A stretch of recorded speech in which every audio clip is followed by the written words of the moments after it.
beauty, our genius, our work, our triumph, our glory. Won't worry what happened before me. I'm here.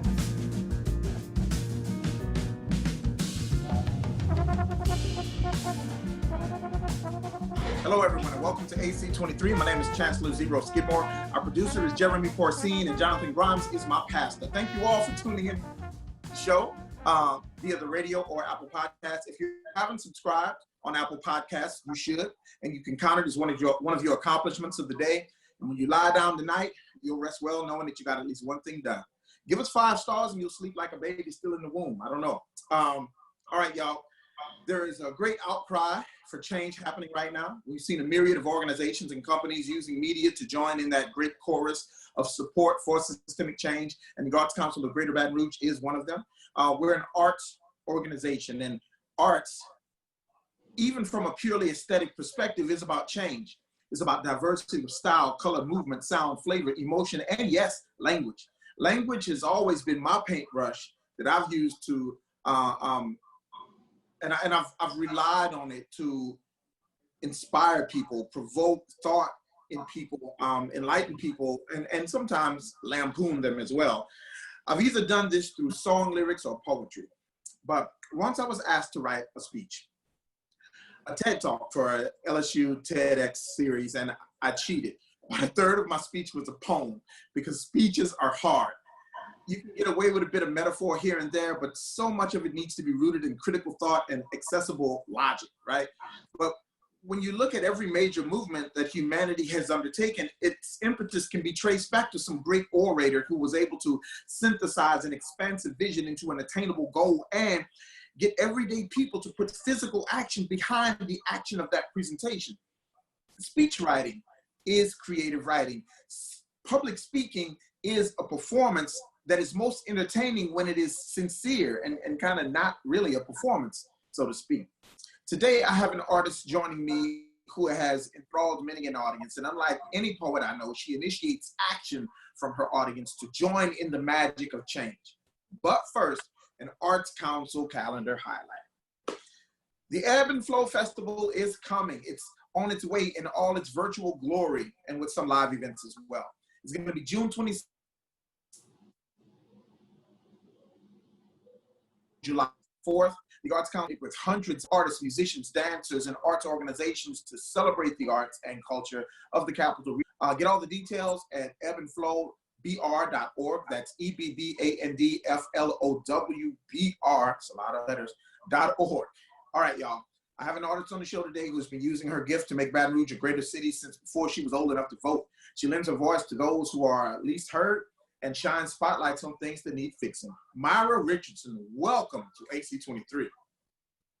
Awesome. Thank you so much for having me. I'm so excited to be here with all of you and to really highlight a lot of the work being done and the power of expression in this time, right? And I think that's such a critical thing to highlight, especially when we're seeing so much outcry in the country that has been trying to suppress these types of voices, trying to suppress diversity, trying to suppress the power of representation, right? And that's why expression during this time, all of us using our collective voices, is so necessary, so proper, so radical simultaneously, because all of these things feed into the larger mission. So I am proud to create a platform for other people to stand on top of it and say, this is what matters right now. This is why my voice is relevant. And this is people of every age range, right? This is people who's 90 years old that's gonna be at the ballot on June 20th, which is the first day of early voting. This is people who are in high school who just helped lead a march on last Sunday, and then again in Zachary. And it was the power of them collectively saying, my voice matters. This is my version of art. This is my version of expression. And this is me changing my landscape that's right here in front of me. And I think we all have the opportunity to step up and do that. And it starts with us showing up in our communities. That's awesome. That's awesome. So I really want to get into, let's go back a little bit. So how did you get into public speaking? You remember the first time you ever spoke to a large crowd? What was that experience like? So I think I've always been able to wield the pen, right? Like I'm not necessarily a writer or a public speaker, right? I am a catalyst, right? Like all of my work is based in being catalytic and changing any space I'm in into something better than it was before I stepped into it. So I think I was really, really young, right? I was in Girl Scouts and I was in like all of these clubs, and I went to a school that actually was shut down, right? Because I grew up in a very disinvested community. So education and my teachers poured a lot into my life. And I think that they saw that every child deserves to be poured into, and they were very intentional about how they poured into me. So I eventually became Beta Club president, and I did that whole shebang. And it was my 5th grade graduation, and I was valedictorian. And it was rested upon me that I did not like the circumstances, right? I didn't want a sugar-coated speech where I'm telling my peers that we have the rest of our lives ahead of us and it's going to be this magical land. I think even at that age, when you grow up in like a community that is in the 50th state, it's one of the poorest communities in the 50th state, you're analyzing all these things around you. And no, it's not bubblegum pop to me, right? It's more like, I think we should have a grocery store. And I was thinking that when I was in 5th grade, I think we should not have to leave our school. And I was just like blindly raging on the injustices that I saw in front of me. So even though it wasn't formulated and I didn't have like the legislative agenda yet, I like at that age knew that I wanted something different for my community. I wanted my peers to be responsible for those things. And I think that we had the answers even then, right? Like at 5th grade and I'm like below 4 feet tall, but I still was wielding it like I was 6 feet tall and that I could change the world if we all collectively put our mind to it.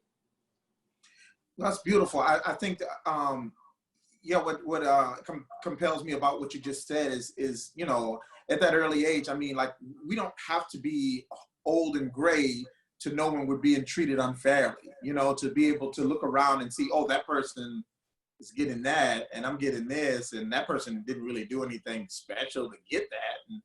And I, you know, it's like, why do we get 2 separate things when we're both humans? I think that you don't have to be great, right?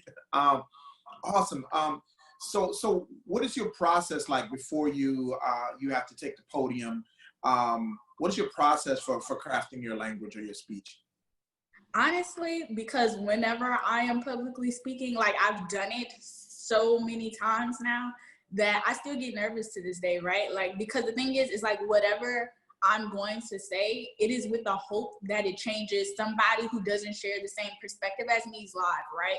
It's to get one person to cross that aisle. It's to get one person to say, hey, maybe I'm wrong about something, right? Or even maybe what your perspective is isn't wrong, but maybe there's room for improvement and room for growth. And I think we have to give everybody room for grace, right? We have to give people a room to be in first draft and to grow and to constantly rewrite what they previously thought and to build upon those things and be okay if you don't know all the answers. So I think it's every time that I go to speak, it's not necessarily to convince the entire room. It's that one person who is on the edge of change for them to jump, for them to say that today is the day that I want to take part in crafting the future, that I want to take part in changing generational curses, that I want to take part in uplifting youth and Black and artistry voices, because it all matters. And every time somebody steps aside and says, I said something impactful that may have made them take a step back on what they previously thought, I think that is the most powerful component, right? Because at the end of the day, majority of the time I'm singing to the choir. So I'm not really worried about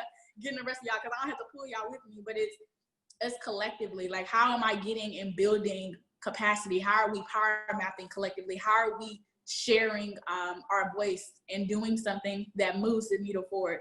So I think I'm only nervous because I'm like, Lord, if I go to sleep tonight and I ain't change one person's life, I'm down by my quota. So, you know, I'm just trying to always just move the needle a little bit, trying to be intentional, trying to be strategic, and trying to be impactful. So I understand like the weight my words carry, and that when I walk into a room, that I am advocating for people who never get to sit at this table. I'm advocating for my ancestors. I'm advocating for younger people who look just like me, or the person who was telling the little Black girl in me that she was articulate or she was smart for her age. And I'm saying, no, I'm articulate, period. I am just intelligent, period. And I don't need you to validate that experience. This is for me. This is for my people, by us, for us. And there is nothing to expound upon in that nature. Like, I don't need that type of validation. And I think that's what we need to be investing in our children, our future artists, our future writers, our future thought leaders, our next W. Du Bois. Like, I need that energy, and we need to be investing in them that way. And I think all that is so on point and brilliant, and it really like cuts to the core when you talk about this, you know, what some adults like to give young activists a pat on the head, and that is also kind of dismissive as well, and you have to deal with that level of prejudgment, as well as being an African American, as well as being a woman. You also have to deal with that level of prejudgment of being a young person. And kudos for you for handling all that with such grace. So how much of your time do you spend like doing research? I know for me as a poet, like I have to spend quite a bit of time before I want to write about something that I'm not an expert on. I have to spend quite a bit of time researching. Is that a big part of your work? Is research? I imagine so. So a large part of it is research, right? Because we have to think about our educational system. Everything that we know about us is stuff that we had to go find out ourselves. It's not stuff that's plainly put in a history book. It's not something that is explicitly said in our history classes. It's something that our civic education has largely failed us by. So I do a lot of self-reflection, right? And I do a lot of digging, but I also, not just in books, but I go seek people's stories, because there are people who are living right now that can tell some of these stories. So I spend enormous amount of time, because the thing is, I think we take for granted the art of storytelling right now. And I think like this intergenerational gap that we have right now, where we're not getting enough of that interconnectivity, is hurting us in a way that we're not capturing those stories we so desperately need. Because history will in fact repeat itself if we don't start harnessing those stories and using them in a strategic manner to avoid those types of situations, or learn from them, or grow from them. So the way that I personally do my research is by listening to people, right? Like before I try to advocate for people, I want to hear what you have to say. I want to understand your position, your struggles, where you came from, and how all of this brought you to the point you are today, right? And I think we spend so much time trying to bring somebody to where we are, but we need to meet them where they are, and then we need to come to common ground. So a lot of my work is really centered around listening. It's really centered around growing. It's really centered around finding common ground that we all can agree on, right? Like the fundamental basis of like even the Black Lives Matters, right, is that this is a humanity crisis, right? Like racism is a mental health crisis, right? Like you have to, like, if we still have to explain Black Lives Matter today to you, and I don't know your entire life story or your isolated events that you've had with Black people, or your grandma had with a Black person, but it is 2020. This is something that will define the moral compass of America for like decades to come. So it is upon us to be on the right side of history right now. It is upon us to listen to people's stories and their life experiences, and to collectively gather that, because that is narratives that will define us moving forward, and says how much do we truly value a life. Is it when it's pro-life or pro-choice? Is it when it's a Black life murdered on the ground? Is it when education is being defunded, but we still want to talk about police officers and all of these different entities being funded? Because at the end of the day, we need to care about life at every point of it, not just at inception. So I'm very, very, very critical of how we move forward, how we galvanize energy. And it starts with listening to people. It starts with saying, like, your life, you don't need a license to live. Your life is valuable in its totality. So that's what I consider my research, is experimenting and finding out about people's lives, you know, trying to craft their narratives, because these are things that don't just deserve to die in vain. It shouldn't go into just a coffin and that be the end of it. It should be something that lives long beyond them, because everybody has a piece of history in this interconnected weaving that matters. Yeah, awesome. So in the spirit of storytelling,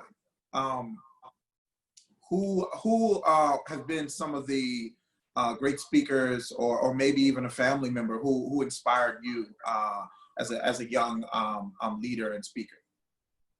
So I think so many people have impacted my life that there aren't just like isolated points where I could be like, damn, that was the moment I knew that was it. But it's just like so many people, right? Like I can name like a full roster. Like I have probably like a starting football team of them.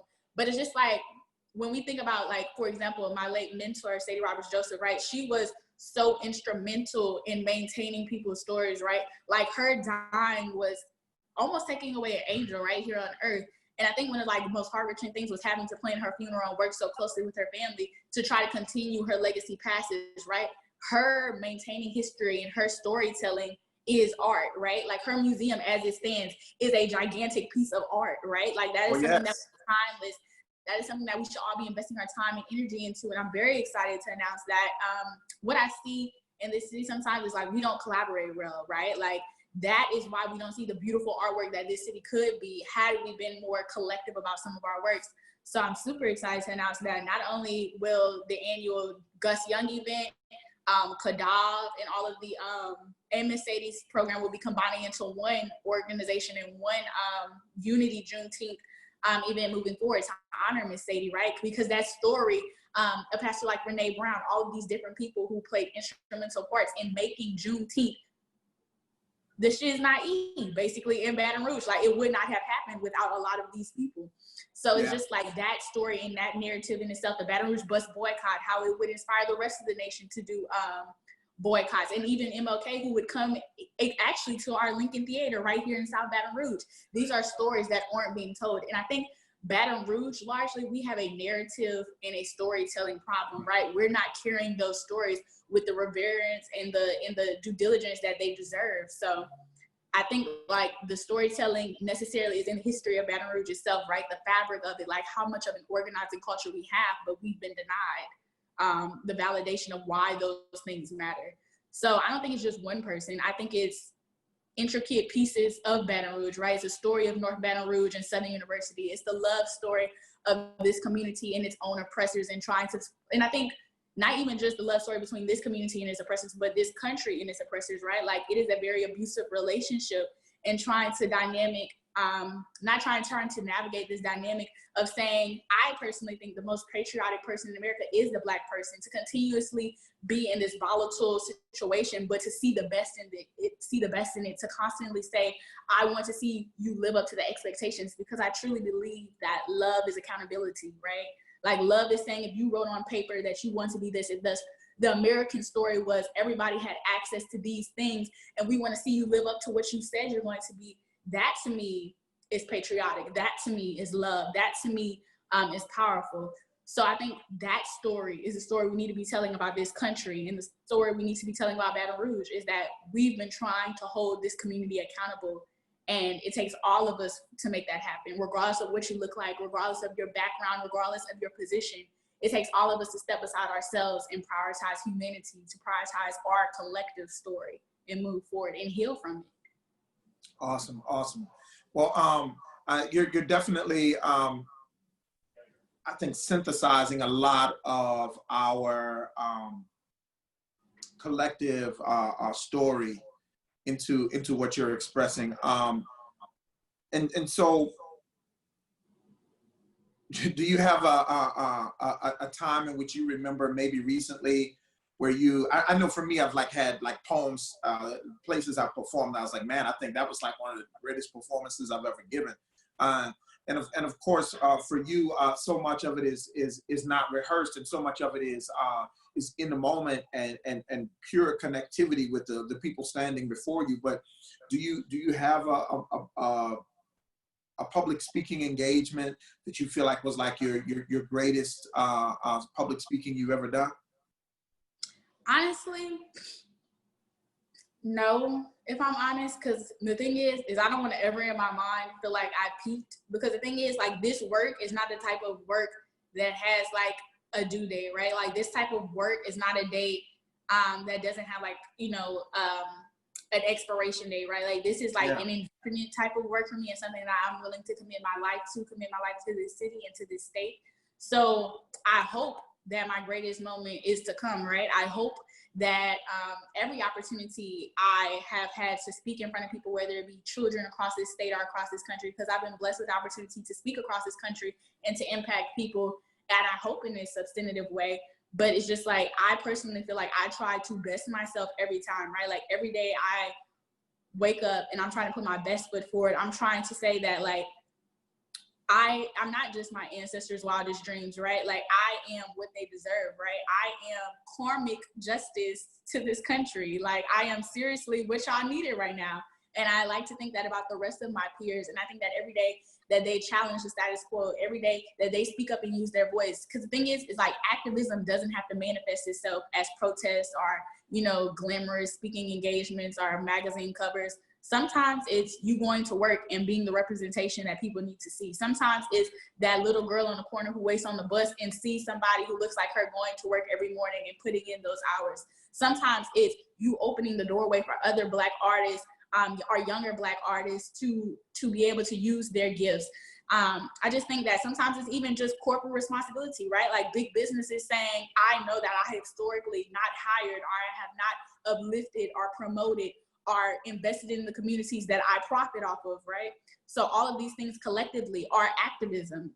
I think that one speaking engagement cannot encapsulate the totality of impact. And sometimes I think my greatest impact is the moments I'm not speaking, right? Sometimes it's just me showing up and supporting my mentees, right? The young Black children who aspire to have a greater impact or want to do some of the things that I do.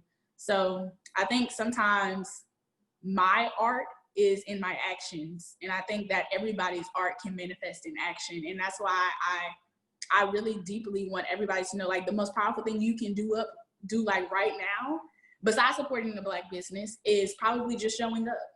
And besides voting and waiting in line to voting. All of those things are very popular, and filling out your census. But just showing up totally on top of the list. Yeah, I think these days waiting in line to vote is a big part of voting, especially for people in certain communities. That last question I meant to ask your greatest speech so far, but I'm glad I worded it incorrectly because it prompted you to give such wisdom with your reply. Myra, I want to thank you so much for being on the show today. I've been a fan of you for a long time, and I know the people you rock with, and I know the company you keep, and so I think before we ever met, so much had come back to me about, oh my God, Myra, you got to meet her, Xero. And I'm so glad I got a chance to hang out with you and talk to you and meet you. And thank you so much for being on AC23 today. Thank you, guys. Thank you so much, everyone. And I really, really appreciate that. And I also want everybody to make sure they vote on July 11th. I want them to support a Black business, support a local artist. And if you're feeling so kind, to follow me on my Instagram at Moves with Myra to keep up with the work that I'm doing in the future. Well, thank you so much, Myra. And while we're plugging things, y'all, don't forget, I mentioned it earlier, ebbandflowbr.org. You go check that out. The festival is on the way. And thank you, Myra. Thank you, everybody listening. And this is Xero Skidmore saying I'll see y'all at the show. Peace.